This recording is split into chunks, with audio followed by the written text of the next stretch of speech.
के नेताओं पर और संघ और विश्व हिंदू परिषद बजरंग दल की जो टीम इसके पीछे काम कर रही है उस पर कि राम प्रकाश पासवान की पटना ले जाकर के ये लोग हत्या करने की साजिश रच रहे हैं। तो ये लोग ओछी राजनीति कर रहे हैं और इस दंगा कराने की जो इनकी प्लानिंग है उसमें कहीं ना कहीं ये लोग राम प्रकाश पासवान की बलि भी चढ़ा सकते हैं। क्या ये महागठबंधन की सरकार सिर्फ इसलिए बनी है कि मुसलमानों को मूर्ख बनाए कि बीजेपी को हमने हटा दिया, अब तुम हमारी गुलामी करो। सुमन महासेठ वहाँ जाते हैं, तालिबानी बात करते हैं। अरे भैया, भारत की बात भारत में करो, तालिबान की बात यहाँ कहाँ करते हो। जिस तरह से भाजपा इस मामले को रंग दे रही है, मजबूरन हम लोग अमन शांति के माहौल को बनाए रखने के लिए मधुबनी में इसके लिए पुरजोर आंदोलन करेंगे। एक मॉब लिंचिंग की घटना हुई जिसके बाद उन्हें अभी दरभंगा शहर के एक निजी अस्पताल से पटना ले जाया गया है, इस पर क्या कहेंगे? देखिए, ये जो मामला है राम प्रकाश पासवान का, जो मधुबनी जिला के इजरा गांव का है, इसमें 16 या 17, ये 2 डेट का कन्फ्यूजन है, लेकिन 17 तारीख की घटना है और 26 तारीख को FIR दर्ज किया गया। उसके बाद इसको रंग दिया गया बजरंग दल, विश्व हिंदू परिषद और भाजपा के कुछ तथाकथित नेताओं के द्वारा, और उसका इलाज दरभंगा में हो रहा था और बेहतर इलाज के लिए पटना ले जाया गया है। इसमें मेरा सीधा आरोप है भाजपा के नेताओं पर और संघ और विश्व हिंदू परिषद बजरंग दल की जो टीम इसके पीछे काम कर रही है उस पर कि राम प्रकाश पासवान की पटना ले जाकर के ये लोग हत्या करने की साजिश रच रहे हैं। तो मेरी मांग है बिहार सरकार के, महागठबंधन की सरकार से, और खास करके जो ये उप मुख्यमंत्री हैं तेजस्वी यादव, जो स्वास्थ्य मंत्री का भी प्रभार है उनको, मैं उनसे ये कहना चाहता हूँ कि बिहार को वो कह रहे हैं गरीबों का राज है और गरीबों की सरकार बनी है, गरीबों के हित में काम करने के लिए बनी है, तो राम प्रकाश पासवान का इलाज वो अपनी निगरानी में सरकार जांच कमेटी बना करके करवाए ताकि भाजपा के लोग उसकी हत्या न कर सकें और बिहार के अमन के माहौल को खराब करने की जो भाजपा की साजिश है उस पर रोक लगे। आप ऐसा क्यों आशंका जता रहे हैं? इसलिए इस पर हमें आशंका है कि बीजेपी के जो लोग जिस तरह से इस केस को देख रहे हैं या इसको हाईलाइट कर रहे हैं, वो सरासर केस का रुख को मोड़ दिया। हम कहीं से समर्थन नहीं करते हैं। जो राम प्रकाश पासवान को पीटा है जिन लड़कों ने, उस पर कानूनी कार्रवाई होनी चाहिए, लेकिन इसका मतलब ये नहीं कि भाजपा और RSS या संघ के लोग इसको गलत दिशा में ले जा करके और पूरे गांव को दहशत में डाल दे और उसका साथ वहां की पुलिस प्रशासन दे रही है। ये भी दुर्भाग्य है महागठबंधन की सरकार के लिए कि जो न्याय होना चाहिए, जो दोषी है, जिसका वीडियो फुटेज में फोटो आया हुआ है, आप उस पर कार्रवाई करें। उस पर SC/ST एक्ट लगा करके आप जेल में डाल दिए हैं। मेरा साफ सीधा कहना है कि ये जो घटना है चोरी की घटना है और एक चोर की पिटाई की गई, हम इसका कंडेम करते हैं, लेकिन उसकी आड़ में एक मुस्लिम समुदाय को टारगेट करके उस गांव में दहशत फैलाना और प्रशासन के लोगों का सपोर्ट होना दहशत फैलाने में, इसलिए मुझे आशंका है कि ये जो बजरंग दल है या विश्व हिंदू परिषद के लोग हैं या बीजेपी के जो नेता जाकर के वहां अपनी राजनीति रोटी सेक रहे हैं, ये लोग ओछी राजनीति कर रहे हैं और इस दंगा कराने की जो इनकी प्लानिंग है उसमें कहीं ना कहीं ये लोग राम प्रकाश पासवान की बलि भी चढ़ा सकते हैं। बीती रात आप इजरा गांव भी गए थे, वहां अभी कैसा माहौल है? वहां कर्फ्यू जैसी हालात है। वहाँ जो हालात प्रशासन ने बनाया है, रात के अंधेरे में लाइट काट करके और तब घरों में घुसती है पुलिस। हमें बहुत आश्चर्य हुआ कि नीतीश कुमार के मंत्री अशोक चौधरी हैं, उसने आनन फानन में फेसबुक पर लिखा कि एक दलित के बेटा की पिटाई हुई है। मैंने मधुबनी SP को फ़ोन करके कहा कि कानूनी कार्रवाई की जाए। तो मैं जानना चाहता हूं नीतीश कुमार के तथाकथित सुशासन के मंत्री से कि अभी जो बीते दिनों अनीसुर रहमान पे हमला हुआ, पटना में जो लाठीचार्ज किया गया लाठीबाज ADM के द्वारा, क्या उसकी भी शुद्धि लेने का काम किया है? क्या ये महागठबंधन की सरकार सिर्फ इसलिए बनी है कि मुसलमानों को मूर्ख बनाए कि बीजेपी को हमने हटा दिया, अब तुम हमारी गुलामी करो? तो हमें ऐसी सरकार नहीं चाहिए। हम जब सुरक्षित नहीं हैं तो फिर भाजपा हो या आरएसएस हो या फिर नीतीश जी की सरकार हो, हमें कोई फर्क नहीं पड़ता है। लेकिन आप ये बताइए कि क्या महागठबंधन की सरकार भी दोहरी नीति पे काम करेगी? एक तरफ अनीसुर रहमान जिंदगी मौत से जूझ रहा, उस पर इसके किसी मंत्री की जबान नहीं खुली, लेकिन जो फर्जी मुकदमा है, जो इजरा गांव में चोर को पीटा गया, आप उसको सांप्रदायिक रंग दे रहे हैं। आपके मंत्री को दलित का बेटा दिखता है, लेकिन वो बहेरा का रहने वाला अनीसुर रहमान गरीब का बेटा इस महागठबंधन के नेता को, महागठबंधन की सरकार को नहीं दिख रहा।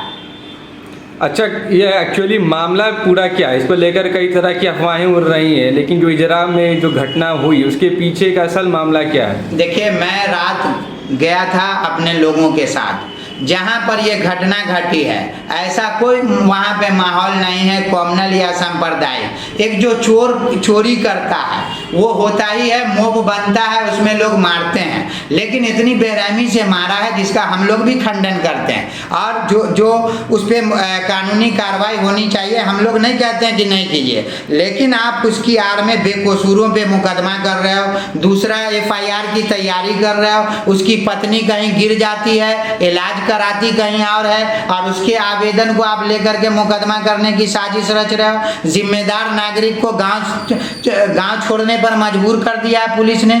तो ये सारी जो बातें हैं आप समझिए, एक चूंकि जो वहाँ माहौल है अमन शांति का, उसको बिगाड़ने का खेल ये भाजपा और RSS के लोग कर रहे हैं। सुमन महासेठ वहाँ जाते हैं, तालिबानी बात करते हैं, अरे भैया भारत की बात भारत में करो, तालिबान की बात यहाँ कहाँ करते हो?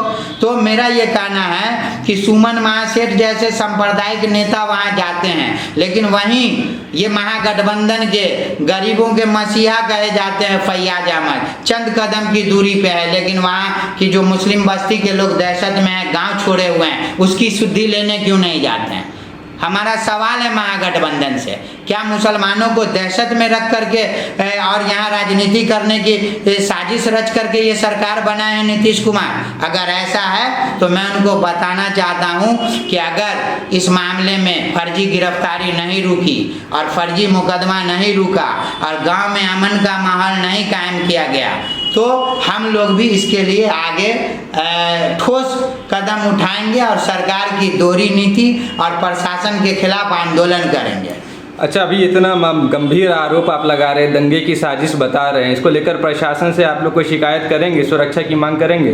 बिल्कुल। देखिए, आज भर मैंने वहाँ ग्रामीणों से बात किया है, और अगर प्रशासन के तेवर में बदलाव नहीं आया तो हम लोग कल इस पर DM SP से बात करेंगे। और सबसे बड़ी बात है कि DM SP जो है, जिसको नीतीश कुमार डायरेक्ट डील करते हैं, हमारा तो बड़ा सवाल है कि जो फर्जी मुकदमा होता है उसको कौन सुनेगा? इनके SP ऑफिस में बैठते नहीं हैं, जिला में घर से दुकान चलाते हैं, पूरा ऑफिस दलाल चलाता है, पैसा दीजिए झूठा मुकदमा का सुपरविजन होता है, तो आखिर किस पर भरोसा करेगा लोग? पुलिस प्रशासन का पूरा सिस्टम करप्ट है, चाहे वो दरभंगा हो, मधुबनी हो या बिहार के और भी जिला में हो, कोई कार्यालय में SP नहीं बैठता है। जेलों की बात करें, सारे बेकसूर जेल में होते हैं, 99% बेकसूर लोग जेल जाते हैं, और झूठा मुकदमा का सुपरविजन करने के माहिर हैं नीतीश कुमार के SP और पुलिस प्रशासन। पैसा दीजिए सुपरविजन करेंगे, नहीं तो आपका कोई सुपरविजन नहीं होगा। झूठा मुकदमा में आपको इनकी पुलिस जेल भेजती है, और यही काम इजरा में हो रहा है। जो वीडियो फुटेज है, जो मार रहा है, आप उसको गिरफ्तार कीजिए। आप उसमें गांव के जिम्मेदार लोगों का नाम डाल रहे हो, गांव में जाकर के रेड मार रहे हो, दहशत फैला रहे हो, बिजली काट करके पुलिस की दबिश दी जाती है। ये आखिर क्या करना चाह रहे हैं? हम तो अब तो चूंकि भाजपा की सरकार है नहीं, तो ये सुशासन की सरकार है, और सुशासन की सरकार में मुसलमानों की बस्ती में दहशत फैलाया जा रहा है, मुसलमान जिम्मेदारों को मुकदमा में उलझाया जा रहा है। मुकदमा कुछ है और क्या कुछ जा रहा है। ये जो सुशासन बाबू के मंत्री हैं अशोक चौधरी, उसने लिखा कि दलित के बेटा ने पानी मांगा तो उसको जो है मूत्र पिलाया गया हम तो अगर माना जाए सही तरीके से तो इन पे भी मुकदमा हो सकता है। ये साबित करें। झूठी बातों को एक मंत्री अगर ये फैला रहा है तो बिहार में अमन शांति कैसे कायम होगा? सबसे बड़ा प्रश्न तो यही है कि अशोक चौधरी को फर्जी मुकदमे का मामला दिखता है और अनीसुर रहमान जिसको इनका लाठीबाज एडीएम पीटता है उस पर किसी की जबान नहीं खुलती है। बताएं नीतीश कुमार। सबसे बड़ी बात यह है कि जो पीड़ित परिवार है, राम प्रकाश पासवान का जो परिवार है, आप उसका पूरा बयान सुने। बेटी का बयान कुछ होता है, पत्नी का बयान कुछ है, बेटा का कुछ है और खुद पीड़ित का जो पासवान है वो राम प्रकाश, उसका बयान कुछ है और जो भाजपा के नेता हैं या बजरंग दल वाले हैं उनका कुछ है। तो हम तो मधुबनी एसएसपी और डीएम से मांग करते हैं कि आप सारे बयान को टैली करें। आपको समझ में आ जाएगा कि एक षड्यंत्र के तहत, एक प्लानिंग के तहत अमन शांति को बिगाड़ने के लिए ये लोग बीजेपी आरएसएस के कहने पे इस तरह का बयान दे रहे हैं। मामला चोरी का है और सबसे बड़ी बात यह है कि जिसके घर में चोरी हुआ उसके परिवार का भी मुकदमा अब तक नहीं दर्ज कराया गया है या उसका एप्लीकेशन नहीं लिया गया। एक तरफा कार्रवाई की जा रही है। ये सुशासन पर बड़ा सवाल है, प्रश्न चिन्ह है कि एक तरफा कार्रवाई की जा रही है। अगर क्या चोर के लिए कोई सजा नहीं है या सिर्फ पिटाई हो गई तो उसकी सजा है? ठीक है, मारने वाला दोषी है, लेकिन चोर क्या? चोर के लिए कोई कानून नहीं है, चोर पे कोई सजा नहीं है। बताएं नीतीश कुमार, बताएं। जो चूँकि उन्होंने ये विश्वास दिलाया बिहार की जनता को और तेजस्वी यादव ने कि ये गरीबों की सरकार बनी है, गरीबों के हक की बात होगी, गरीबों के साथ इंसाफ होगा, तो क्या यही इंसाफ है? सारे अल्पसंख्यक समुदाय को टारगेट करो और दहशत फैलाओ। हम मांग करते हैं मधुबनी एसएसपी से कि इस केस के लिए एक अलग से जांच कमेटी बिठाए और निष्पक्ष जांच हो और तब आगे की कार्रवाई हो और फर्दर जो झूठा मुकदमा सब किया जा रहा है उसको रोका जाए। एससी एसटी एक्ट का धारा हटाया जाए। चोरी और पिटाई का जो मामला है उस पर एफआईआर हो, उस पर सजा हो और दूसरे कि जो जिम्मेदार लोग हैं उनको गांव में आने की अनुमति दे प्रशासन अपनी मौजूदगी में, गांव में अमन का माहौल कायम करे। नहीं तो जिस तरह से भाजपा इस मामले को रंग दे रही है, मजबूरन हम लोग अमन शांति के माहौल को बनाए रखने के लिए मधुबनी में इसके लिए पुरजोर आंदोलन करेंगे।